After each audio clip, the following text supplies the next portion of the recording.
지금 FNF가 사실 밸류에이션이 거의 17배에 달하다 보니까 밸류에이션이 너무 부담스럽다라고 느끼실 수 있는데 그 이상으로 실적에 대한 기대치가 상당히 높아지고 있는 추세여서 밸류에이션에 대한 부담 자체는 좀 낮아지게 되지 않을까. 한국경제 구독자 여러분 안녕하세요. 호랑 기자입니다. 오늘의 경제 한 끼 주제는 보복 소비 수혜가 예상되는 섬유 의류 업종입니다. 든든한 한 끼를 책임져 주실 박현진 DB금융투자 애널리스트 나와주셨습니다. 안녕하세요. 안녕하세요.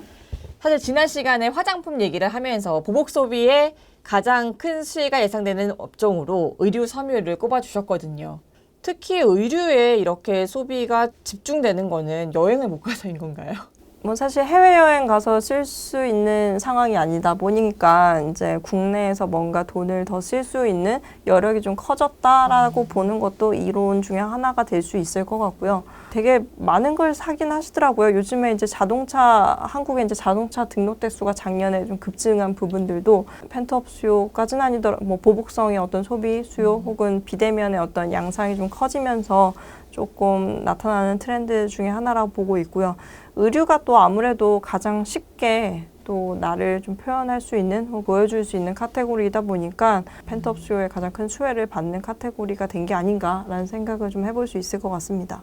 지난해 코로나 위기 상황에서는 사실 필수 소비재 중심의 이제 소비 패턴이 일어났다면 이제 이 경제 회복의 과정 중에서는 좀 이렇게 플렉스 할 수 있는 사치재 중심으로 소비가 나타나고 있다. 이렇게 좀 정리도 해볼 수 있나요? 네, 그 비중이 더 커진 것 같아요. 그리고 사실 최근에 실제로 보면 럭셔리 쪽 카테고리가 상당히 좋다는 뉴스 많이 보셨을 거예요. 맞아요. 지금 산업통상자원부에서 나오는 소비 데이터를 보더라도 명품 카테고리 쪽의 매출 성장이 상당히 강합니다.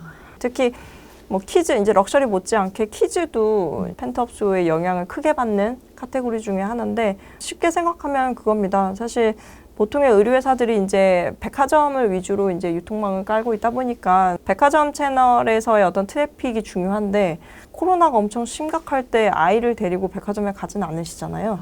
근데 이제 조금 코로나 확산이 저지가 되면 내 아이를 위해서 뭔가 투자를 하시는 거죠. 거기에 이제 사실 2월 달에 3월 등교하기 앞서서 그 어떤 신학기 수요가 또 상당히 좀 크게 작용을 했었던 것 같고요.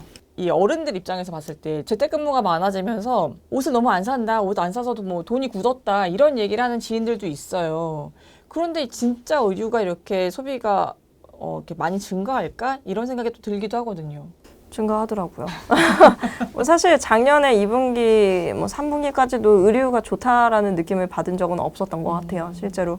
근데 항상 위기 상황에 강한 브랜드가 늘상 있었긴 합니다. 뭐 예를 들면 FNF의 뭐 그런 브랜드들, 그리고 더 네이처 홀딩스의 그런 브랜드들. 근데 다만 뭐 여러 가지 이제 패션에 대한 소비를 합산해 봤을 때는 의류가 상당히 영향을 크게 부정적으로 많이 받았었고 그 부분이 최근에 기저효과를 더해가면서 큰 펜트업 수요가 나오고 있다라고 보셔야 될 것 같아요. 브랜드가 하나 똘똘한 게 있으면 오프라인 매장이 아니더라도 온라인에서도 계속 판매가 이루어지기 때문에 실적에는 큰 효자 노릇을 할 것이다. 이렇게 보시는 건가요? 요즘은 워낙 인터넷상에서 리뷰 문화도 되게 좀 많이 이제 성숙해지고 있고 또 온라인상에서 뭔가 신뢰를 상당히 좀 쌓아가는 브랜드도 되게 많아져가지고 온라인으로 뭔가 직접 체험해보지 않아도 살 수 있는 어떤 여건, 환경 자체가 되게 좋아졌다라는 생각을 좀 할 수 있을 것 같습니다. 그럼 이제 본격적으로 개별 종목으로 좀 들어가서 의류 업종으로 최선호주를 필라홀딩스를 꼽아주셨어요. 사실 이제 저희 또래 같은 경우는 언제적 필라야 얘기할 수도 있는데 이게 중국에서는 그렇게 인기가 많다고요. 사실 국내에서의 어떤 페피들이 선호하는 어떤 트렌드나 중국의 어떤 페피들이 선호하는 트렌드나 예전에는 그 격차가 되게 좀 있었다라고 보는데 최근 2, 3년 사이에는 그 격차가 거의 사라졌다라는 느낌을 좀 되게 많이 받고요. 뭐 비단 필라에 대해서 브랜드 로열티가 상당히 낮다고 보시는 분들이 좀 많으실 것 같기는 합니다. 근데 사실 그 부분을 상당히 고쳐 나가고자 좀 되게 많이 노력을 하고 있고 최근에 휠라에서도 뭐 디자이너들 좀 상당히 많이 교체가 되고 해서 상당히 좀 휠라에서도 좀 뭔가 큰 변화의 바람을 좀 기대해 볼 수 있는 구간이지 않은가라는 생각을 좀 해볼 수 있을 것 같아요. 그리고 사실 휠라홀딩스를 최근에 좋게 이제 말씀을 드리고 있는 이유는 다른 여타 이제 의류회사들 대비해서 밸류에이션이 상당히 싸다라는 장점이 좀 있어서 이제 최선호주로 말씀을 드렸던 거고요. 뭐 사실 F&F를 비롯해서 다른 여타 패션 회사들이 주가가 상당히 지금 많이 간 상태이고 그에 비하면 휠라홀딩스는 상당히 주가가 좀 잘 못 간 케이스이긴 합니다. 사실 지금까지는 못 갔던 이유가 있었어요. 근데 앞으로도 못 갈 것인가에 대한 부분들을 고민해보자는 거죠. 지금까지 못 갔던 이유는 뭐 코로나 때문인 거고. 코로나 때문도 있고 대체로 사실 이제 휠라 하면은 최근에 유명한 제품이 어글리 슈즈가 유행했을 당시에 왜 디스럽터라는 브랜드 이제 라인 쪽 되게 유행을 했었던 적이 있었죠. 그 어떤 복고 스트릿 캐주얼 시장이 엄청 국내에서 이제 유행을 많이 했을 때 휠라도 그 어떤 트렌드의 편승을 상당히 잘해서 성장을 되게 좀 잘했었던 시기가 있었죠. 근데 사실 그 이후에 디스럽터나 레이 이후에 뭔가 대체할 수 있는 그거를 뭔가 대체할 수 있는 이슈 아이템이 좀 부재한 상황이었고 그러다 보니까 슬슬 이제 내리막길로 가고 있는 상황에서 코로나의 영향을 좀 받게 된 거죠. 하지만 그리고 나서 디자이너가 이제 수혈됐으니 더 신규 아이템이 나올 것이다 이렇게 기대할 수 있는 건가요? 바뀌게 될 수도 있고요. 지금 최근에 휠라 USA 그러니까 미국 법인에서의 어떤 마케팅 포인트를 살펴보면 과거에는 제품 위주의 어떤 마케팅이 좀 주요했다면 최근에는 휠라의 어떤 로고 가치를 좀 올리고자 하는데 마케팅 포인트가 맞춰져 있다라는 느낌을 좀 상당히 많이 받습니다. 그래서 그런 부분들이 좀 실적으로 연결될 수 있는 시기가 과연 언제인가에 대한 부분들을 고민하시는 게 맞을 것 같습니다.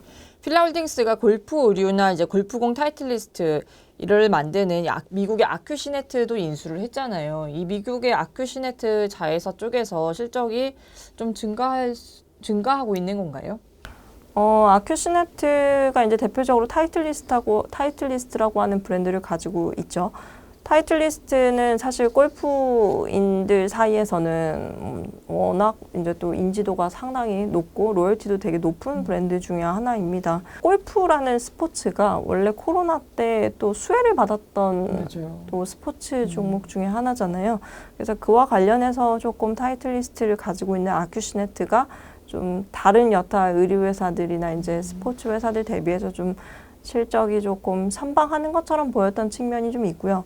앞으로도 뭐 사실 코로나가 갑자기 끝나지 않는 상황에서는 골프와 관련된 수요, 골퍼 수요는 계속적으로 늘어날 수밖에 없다라고 보고 있습니다. 그렇게 보면 타이틀리스트도 실적이 좀 계속적으로 좀 안정적으로 성장할 수 있는 여지가 좀 크지 않은가라고 볼 수 있겠죠. 그 중국에서는 로열티 수익을 계속 올리고 있는데 이게 실적을 좀 끌고 나가는 힘이 되고 있나요? 네, 가장 기여가 큰 카테고리 중에 하나인 것 같고요. 중국에서의 로열티 수익은 한국에 이제 별도로 이제 수익을 인식을 하게 되는데 이 로열티 수익이라는 게 원가 없이 이게 이제 캐시로 이제 그대로 이제 비용 부담 없이 이익 단으로 떨어지는 특성을 갖다 보니 사실 휠라홀딩스의 어떤 이익 레버리지를 내는 데 있어서 가장 중요한 포인트가 됩니다. 추세 자체는 크게 변하지 않을 거라고 보고 있습니다. 뭐 사실 F&F나 기타 뭐 이런 회사들도 대부분 라이센스 사업 같은 부류라고 보시면 됩니다. 이제 미국의 TPP 재가입 가능성이 좀 높아지면서 이제 좀 동남아 쪽의 OEM 업체를 갖고 있는 회사들이 좀 수혜를 볼 수 있다 이렇게 리포트 쓰시는 걸 봤어요. 대표 회사가 한세실업인 거죠. 네, 바이든 대통령이 TPP 재가입에 대한 가능성을 상당히 염두하면서 언급을 하는 경우가 좀 많아져서 TPP가 만약에 미국이 다시 들어오게 되면 그와 관련된 수혜로 이제 베트남과 미국의 관계를 좀 보셔야 되고요. 지금 한국 OEM사들이 베트남에 투자를 상당히 많이 해놓은 상태입니다. 대표적으로 이제 한세실업이나 아니면 화승엔터프라이즈, 태평양물산, 약진통상을 최근에 인수한 JS코퍼레이션 등등 해서 사실 베트남에 기반을 두고 있는 회사들이 되게 많고 사실 이 TPP의 주요 골자로는 이제 TPP의 가입국 내에서 생산된 제품에 대해서 관세 혜택을 받는 거 맞는데 가입국 내에서 원부자재 조달까지도 가능해야 된다라는 조항이 있어요. 근데 사실 지금의 어떤 의류를 생산하는데 필요한 면화 같은 것들이 여전히 중국 생산이 많기 때문에 이걸 과연 베트남에서 수직 계열화를 할 수 있는가에 대한 부분들이 이제 가장 논쟁 포인트인데 그 부분들을 한국 OEM사들이 좀 해내려고 투자를 많이 해놨죠. 수직 계열화를 위한 어떤 투자를. 그래서 그와 관련된 어떤 성과가 미국이 다시 TPP에 재가입을 하게 되면 좀 다시 조금 더 평가가 좀 좋아질 수 있지 않을까. FNF도 아까 브랜드 가치를 얘기해 주시면서 언급을 해주셨는데 이 FNF는 MLB라는 브랜드를 가지고 있죠. 그렇죠. 이 MLB가 실적 성장에 정말 효자 노릇을 하고 있다는데 실적은 얼마나 좀 좋아질 수 있는 건가요? 뭐 사실 FNF가 전개하는 MLB뿐만 아니라 디스커버리도 좋고 MLB도 다 좋습니다. 디스커버리는 국내에서 좋고요. MLB는 중국에서 좋아요. 아주 되게 고르게 성장을 하는 이유가 될 수 있을 텐데 사실 MLB 같은 경우는 지금 중국 티몰 내에서 상당히 지금 3년째 매출을 좀 꼬박꼬박 잘 내고 있는 상황이고요. MLB 키즈도 마찬가지 상황입니다. 근데 이게 지금 1분기 실적에 대한 기대치도 지금 FNF가 상당히 좀 높아지고 있는 추세여서 단기 실적에 대한 어떤 기대감을 충분히 지금보다 지금 시장에서 보는 어떤 컨센 대비해서 좀 충분히 높게 보셔도 좋을 것 같다는 생각이 좀 들고요. 이 1분기 실적이 2분기, 3분기, 4분기 어떤 실적을 가늠하는 데 있어서 또 바로미터가 될 수 있기 때문에 1분기 실적이 얼마큼 나오는지에 따라서 연간 추정치가 올라가는 어떤 강도 자체가 달라질 수 있어요. 그래서 지금 FNF가 사실 밸류에이션이 15배, 거의 17배에 달하다 보니까 다른 여타 의류회사들과 비교했을 때 혹은 내수에 기반한 어떤 패션 의류회사들과 비교했을 때 되게 밸류에이션이 너무 부담스럽다라고 느끼실 수 있는데 그 이상으로 실적에 대한 기대치가 상당히 높아지고 있는 추세여서 밸류에이션에 대한 부담 자체는 좀 낮아지게 되지 않을까라고 보고 있긴 합니다. 아디다스가 사실 리복을 매각하기로 작년에 발표를 하면서 화승 엔터프라이즈는 원래 미국의 ODM사였는데 리복이 빠지면 아디다스 쪽 매출이 줄어드는 거 아니야? 이런 우려의 목소리도 있거든요.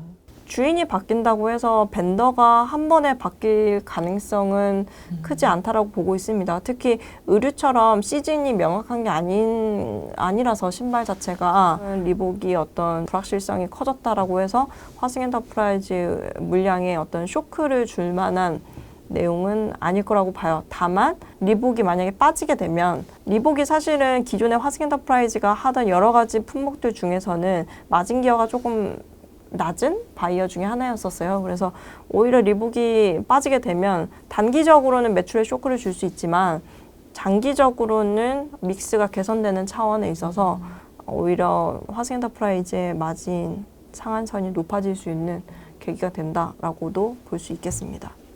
사실 오늘도 그렇고 이제 패션 의류 업계의 주가 상승이 정말 가파른데요.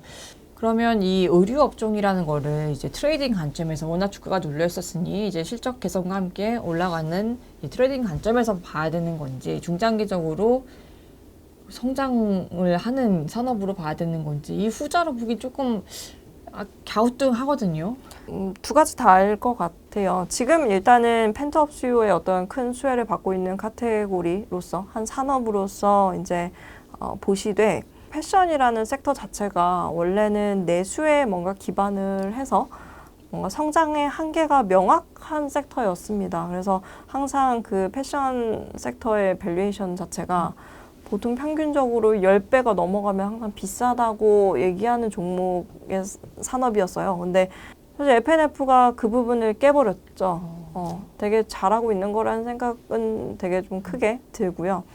이제 최근에 온라인을 기반으로 해서 성장을 상당히 잘하는 패션 브랜드사들도 되게 많아지고 있고 또 온라인을 기반으로 해서 해외 사업을 또 노크를 해서 거기서 성과를 내는 기업들도 많아지고 있기 때문에 이런 회사들이 많아질수록 패션 섹터의 어떤 피어의 형태가 바뀌면서 타겟 밸류에이션이라고 하죠. 이제 피어 밸류에이션의 어떤 평균치가 좀 과거보다는 높아질 수 있는 가능성이 좀 열리게 되었다라고 보고 있습니다.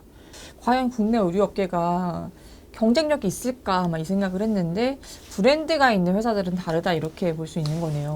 예, 오늘의 경제 한 끼로는 보복 소비의 수혜가 가장 예상되는 패션 업계를 살펴봤습니다. 든든한 한 끼 되셨나요?